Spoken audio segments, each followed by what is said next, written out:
No es ocioso recordar que el fundador del cristianismo, Jesús de Nazaret, era un rabino judío que enseñaba en las sinagogas algunas doctrinas que no eran muy del agrado de los otros judíos, pero que eran una manera de entender también en profundidad algunas de esas enseñanzas de los antiguos y de intentar conservarlas y transmitirlas.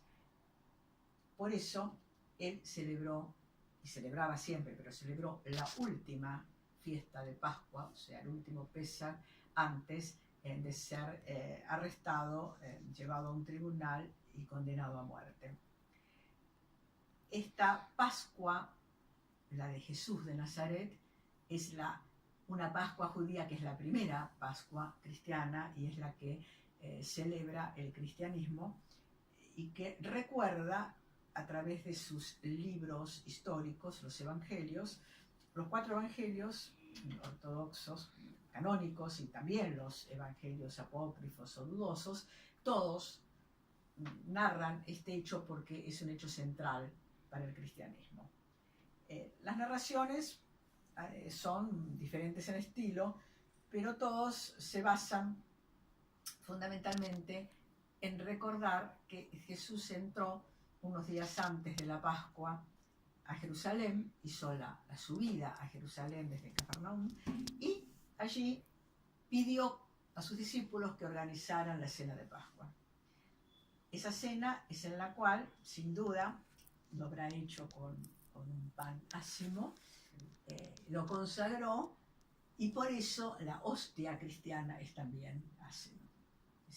Hay algo que nos une, ¿no? Que es justamente esa fracción del pan. Yo recuerdo, y esto quiero decirlo en este momento muy especial de los 50 años de ISER, que cuando terminaban las reuniones judeo-cristianas de estudio compartíamos un almuerzo. Él siempre era el que bendecía el pan, lo partía y lo repartía, y una cosa que siempre nos llamaba la atención era que era el mismo gesto de Jesús. De modo que lo que nosotros vemos hacer al sacerdote es algo que hace todo judío y es algo que nos une porque en definitiva es la Pascua.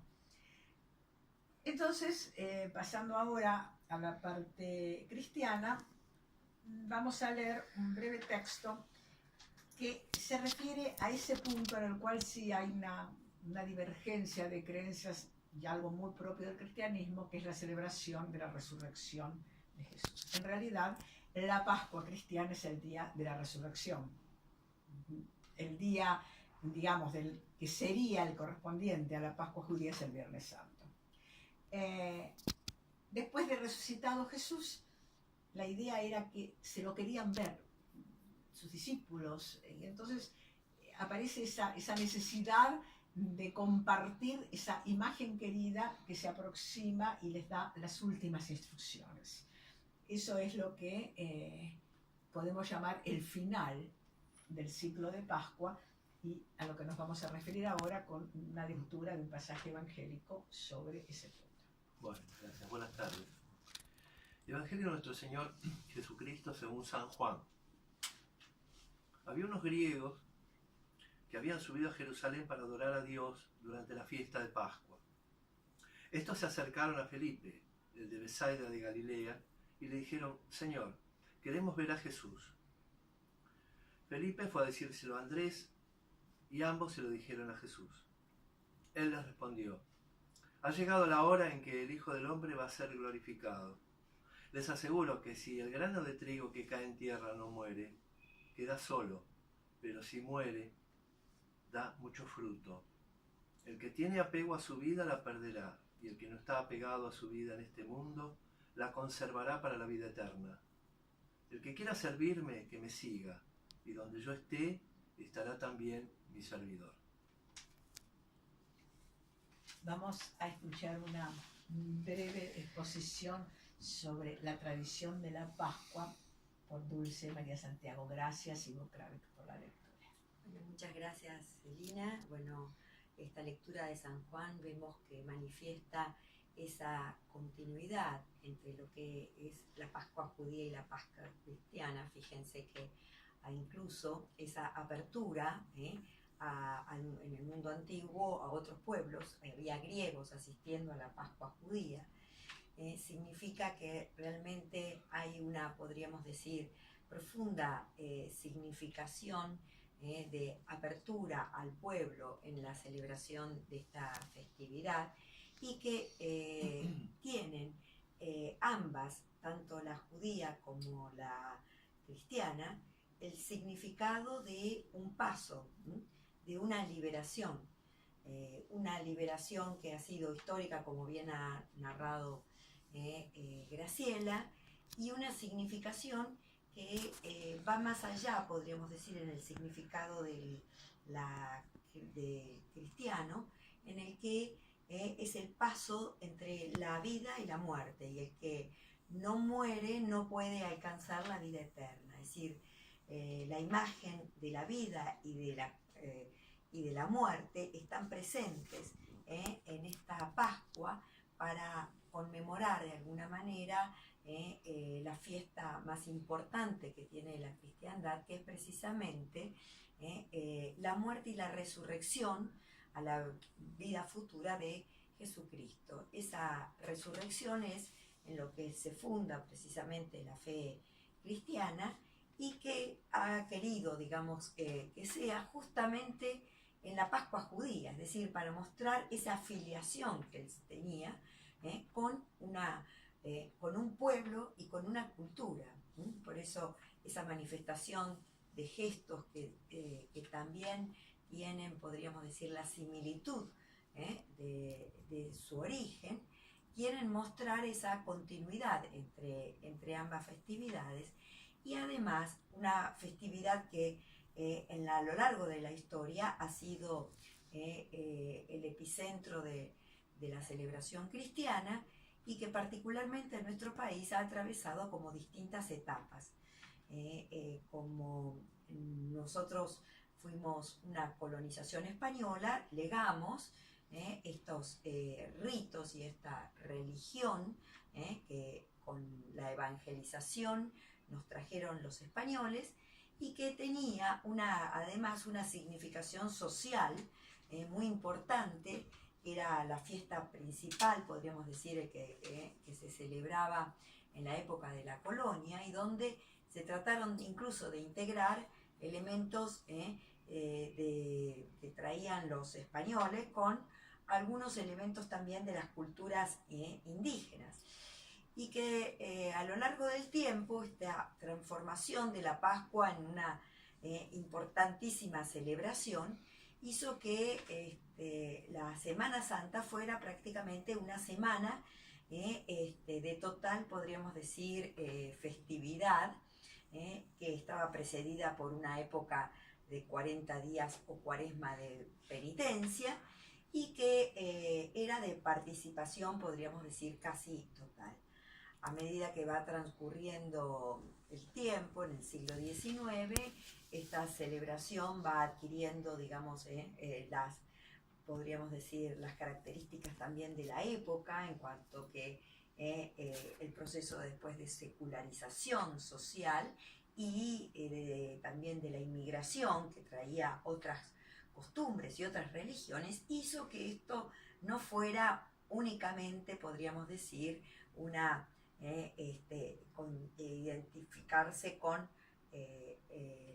una celebración propia de la argentinidad, sino que ya se enmarcaba en otro contexto, y fue como de alguna manera adquiriendo también el significado de poder celebrar dentro de la iglesia, pero también con una cierta, digamos, visión de que estaba integrada también a otras celebraciones, ¿no? Como por ejemplo el tema de la apertura, digamos, o de la cierta tolerancia, es decir, antes se consideraba que había que participar casi, podríamos decir, obligatoriamente de esta festividad en nuestro país, y bueno, esto fue, digamos así, abriéndose y también adquiriendo un espíritu mucho más intercultural e interreligioso. Entonces, hoy podemos dialogar y poner en común,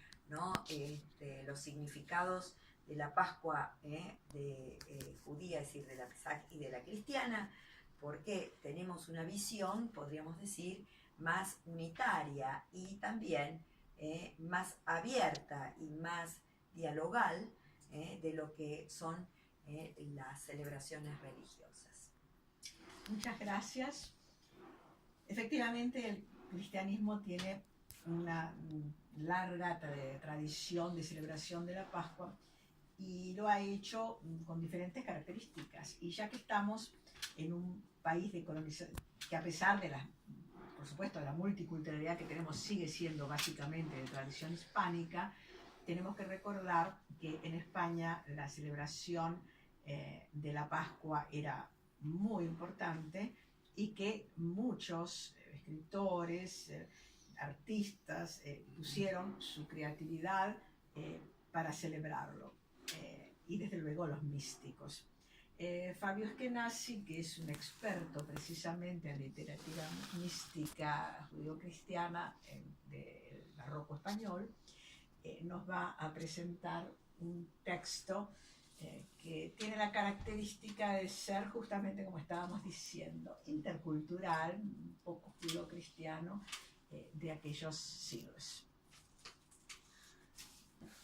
Buenas tardes. Voy a leer una poesía de Teresa de Jesús, compuesta en el bienio 1575-1577. Voy a proceder a su lectura y después voy a hacer un pequeño comentario.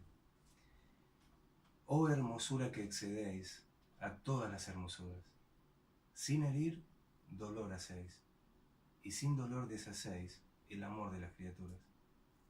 Oh nudo que así juntáis dos cosas tan desiguales. No sé por qué os desatáis, pues atado fuerza dais a tener por bien los males. Juntáis quien no tiene ser con el ser que no se acaba. Sin acabar, acabáis. Sin tener que amar, amáis. Y engrandecéis nuestra nada. En esta poesía se ve claramente el trabajo que hace la santa con tres símbolos místicos que pueden ser rastreados también en la literatura mística judía, y de ahí el interés por acercarlo a esta celebración. Básicamente esos tres símbolos son el símbolo de la herida, que es lo que vemos en la primera estrofa del poema, cuando dice la santa sin herir, dolor hacéis. El tema de la herida en la literatura mística es uno de los símbolos preferidos por los autores contemplativos, porque habla claramente de un amor que excede todo amor racional. Es un amor inconmensurable, que es resultado de la búsqueda sin respiro de Dios. En el segundo párrafo encontramos el símbolo del nudo, cuando dice, oh nudo que así juntáis dos cosas tan desiguales. El nudo, así como la gota en el océano y otros símbolos más, también son símbolos propios de gran parte de los autores místicos cristianos y de una parte importante de la literatura mística judía, particularmente de la literatura del Zohar. Y con el nudo se simboliza, digamos, esa unión estrecha entre el alma y Dios, que es el resultado de una vida de práctica constante, de puesta en práctica constante de los mandamientos ordenados por Dios. Y por último, encontramos en el último párrafo la idea del amor gratuito, cuando aquí la santa nos dice, juntáis quien no tiene ser con el ser que no se acaba, sin tener que amar, amáis. Claramente, Dios no tiene la obligación de amarnos y lo hace como parte de su amor infinito hacia las criaturas. Y esa gratuidad del amor de Dios es parte de la simbología que apreciamos en la Pascua judía y en la Pascua cristiana, vinculado este amor gratuito con el seguimiento incondicional de los mandamientos divinos. Y es parte, digamos, de la simbología común que comparten el cristianismo y el judaísmo, y son estas las ideas que queremos seguir trabajando aquí en el ámbito de ISER. Muchas gracias. Gracias.